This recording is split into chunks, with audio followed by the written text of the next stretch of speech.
Oh! Who's that I see walking in these woods? Why, it's Little Red Riding Hood. Hey there, Little Red Riding Hood. You sure are looking good. You're everything a big bad wolf could want. Once upon a time, there lived in a certain village a little country girl, the prettiest creature that ever was seen. Her mother was excessively fond of her, and her grandmother doted on her still more. This good woman had made for her a little Red Riding Hood, which became the girl so extremely well that everybody called her Little Red Riding Hood. One day her mother, having made some custards, said to her, "Go, my dear, and see how thy grandmother does, for I hear she has been very ill. Carry her a custard and this little pot of butter." As she was going through the wood, she met with a wolf, who had a very great idea to eat her up, but he dared not, because of some woodcutters nearby in the forest. He asked her where she was going.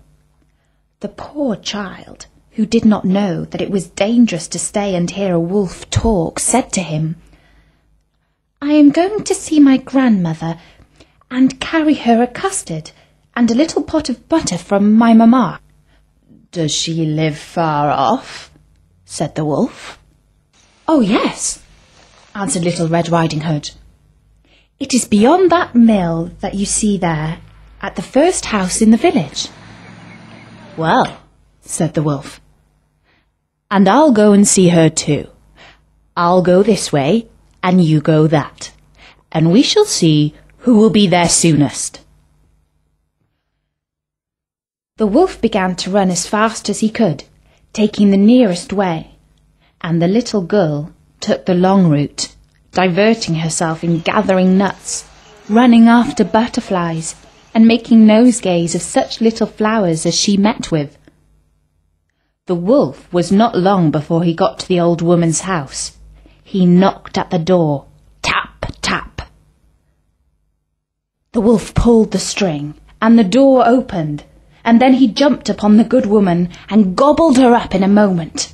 He was so very hungry, because he hadn't eaten a thing for more than 3 days.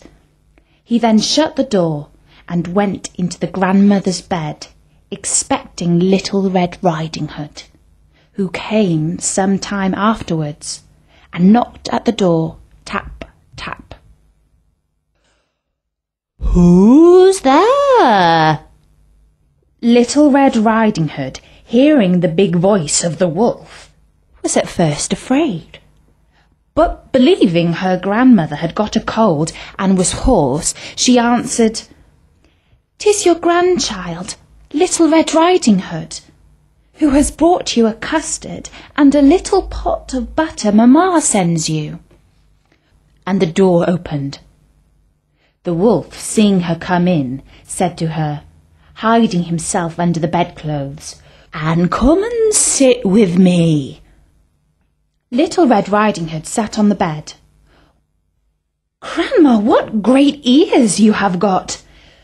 "That is the better to hear thee, my child." "Grandma, what great eyes you've got!" "It is the better to see thee, my child." "Grandma, what great teeth you have got!" "That is to eat you up."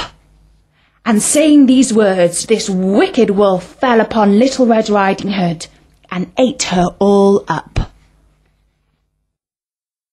The end.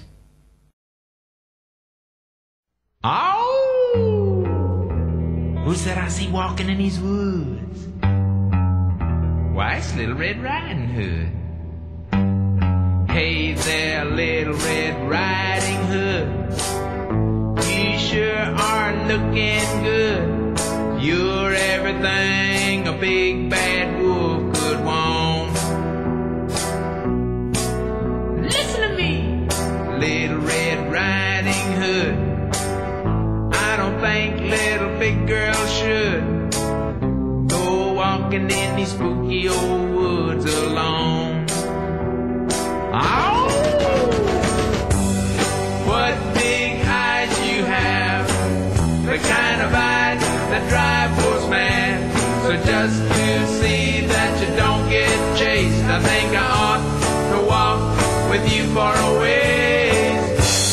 What full lips you have, they're sure to lure someone bad. So until you get to Grandma's place, I think you ought to walk with me and be safe.